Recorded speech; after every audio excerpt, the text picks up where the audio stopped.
I guess when I consider this question of, strategic priorities for the left, I don't actually think about, which issues are going to be the ones that are going to have the most momentum behind them, or, which policies we need to develop. And I think there's a lot of people here that'll be on that sort of page with me. And I guess it's, for me, particularly this year, it's about what organising can we do that builds our long-term power and our capacity. Because, for example, the attacks in New South Wales on workers' compensation, that there may be one attack now, but we know there's more coming. And we know that the cuts in Queensland healthcare from the Newman government, this is just phase one of many to come. So I guess, I'm interested in this question of how the left can really begin to put some serious resources into our organising ability, how we build new activists, how we build new structures of leadership, and how we support many more people in coming into our social movements and our unions. I guess too, we, for example, in the ACTU's lead campaign that I'm sure we've talked a lot about this weekend around insecure work, just sort of looking at, security and insecurity at work isn't quite the whole picture, and it certainly isn't for our members. Our members are some of the lowest paid members in the Australian economy, in childcare and aged care, in hospitality, security, and a whole range of other miscellaneous sectors, as you'd know. Because, the shifts under the last few decades of neoliberalism mean that the work contract in and of itself is not the primary source of insecurity. Yes, workers are losing income and, the security of decent jobs, but they're also bearing the cost of those broader social shifts over the last 3 decades. So they're now bearing a greater cost of healthcare, greater cost of education, and we know much more. Those shifts have also meant that their unions, our organisations, our community organisations and civil society are weaker and are increasingly under attack. So when I think about what are the strategic priorities of the left, I guess I want to ask that question, where are we at, where do we want to be, and what is it that we need to do? Certainly I feel stuck, and I'm sure many of us do, in this really toxic political and media environment, where workers and their ability to organise is under attack and will increasingly be so, potentially in the next government. Certainly we're facing a really toxic media and political environment on the question of race, migration and refugees. Attacks in our public sector and the jobs and services that we all rely on.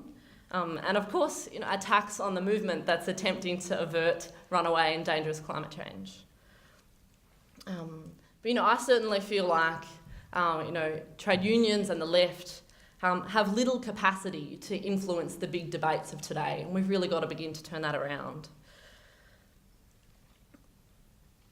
And I think also we face that challenge of, a public and even, some of our membership that are, disengaged from political action, disaffected and quite frankly quite pissed off at the range of the debates that they see going on in our society and in the media. So for me, there's this question, how do we rebuild our capacity to influence change and turn this around, this shift, these attacks against workers? My sense is that we can't get out of this mess by running the same campaigns or doing what we already do a lot better. When I've been sort of hearing and part of conversations about how is it that we approach the election, the range of approaches that I've been hearing of, strategies that are beginning to be rolled out or still being debated, truly just are not enough. So those approaches range from, some of the, more establishment conservation organisations frantically attempting to build a relationship with the coalitions so that, they'll keep a range of environmental policies in place. There's a lot of environmental organisations who think that we can't win very much in this election cycle, so we should try to protect what we've got and push for minor expansions, for example, of the renewable energy target or of ambitions on our emissions reductions targets. Certainly there are people who want to save the deck chairs and stem the losses, I guess, potentially from Labor, or those who think that the primary goal of this election should be maintaining a balance in the Senate. And none of those strategies are going to excite our base and bring new people to our organisations, is my take. It's going to be hard to kind of go, let's save the deck chairs or let's, keep a balance here. because we need ideas and analysis that people are going to get excited about, that they can see that when they join our movements and they join their unions and they join our organisations, that their lives and their communities will get better. That's the kind of fight we have to put up, I think.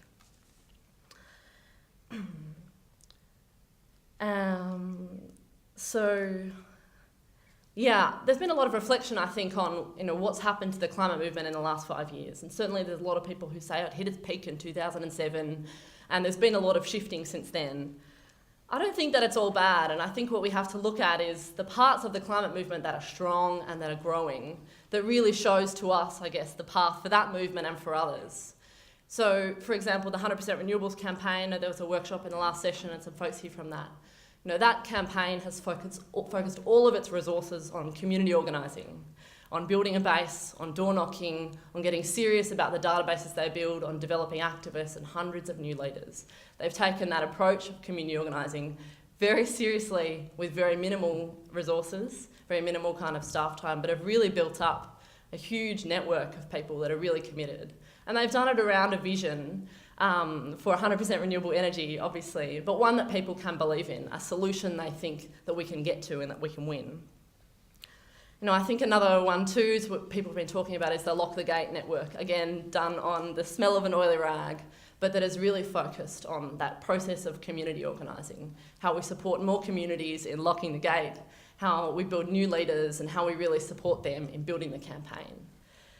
One of the huge landmark big wins that's just happened in that campaign is a huge win against Met Gasco in the Northern Rivers of New South Wales. I don't know if anyone here is from that campaign. Massive, massive win. And one of the elements of that campaign there was a very systematic approach to community organising. They signed up house by house, they put them down in their database, and when they locked down, when every house in that street was committed to locking the gate and protecting their community from coal seam gas, they declared the street coal seam gas free and they moved on to the next. And it's that kind of approach to community organising down the Northern Rivers that I think we should be rolling out in Sydney, in Western Sydney, and certainly people are. You can see folks here from the Illawarra campaign. It's just going absolutely great guns. And of course, I think the smaller campaign in Port Augusta that our union has certainly attempted to support, and we represent a small number of contract cleaners in the Port Augusta brown coal-fired power stations. And there's been a really brave campaign, I think, in South Australia that looks to build a long-term economic future for Port Augusta that isn't based on, a toxic industry that renders so many people and workers in that community profoundly sick, and that builds, a solar thermal plant that, can provide South Australia with affordable renewable energy for a long time. And that's been a really great campaign to watch grow, with the Youth Climate Coalition, with Beyond Zero Emissions, and of course a strong and growing group in that community. So those are some grassroots efforts of people that have looked at our organisations and seen that they're not enough. But I think our role is beyond our organisations. We need to push the large organisations in the environment movement, in the labour movement and beyond to really get back to their base and to organise. And that's certainly what large-scale environment organisations have done in the US. Sierra Club has invested hundreds and hundreds of millions of dollars, not in lobbying in DC, but on organisers on the ground. So my union, United Voice, we're attempting this shift. 10 years ago, I guess, we began a shift from only working on workplace-based issues to focusing on our broader industrial campaigning. We're beginning that shift again from in our political approach, I guess. So rather than elections and specific policies, we're trying to reorient our union to be able to tackle, with all of our members, the broader economic and social justice fights and questions of today. So we've started our campaign, Voices for Change, and we started by attempting to call nearly every single one of our 130,000 members. And over 25,000 members participated in the initial survey and engagement campaign over summer. So 25,000 members shared, answered open questions, which were about the pressures on their families today, the big issues in their community, their ideas for change, and their willingness to act, and what issues they thought that as a union they could tackle outside of the workplace that would really make a difference in their lives and communities. So we've got the database to end all databases of many open questions from over 27,000 members. But that, I guess, forms the database of a new form of activism in our union, new leadership structures in our union, to form a new politics with our members, but also, of course, to build new partnerships and reinvigorate others. So some of the stuff that was on that statement that we just talked about earlier, doing joint trainings, building our analysis and political education of our existing members, but also many more. That's the work that we want to do with organisations like you, and with members from across our union. So thanks.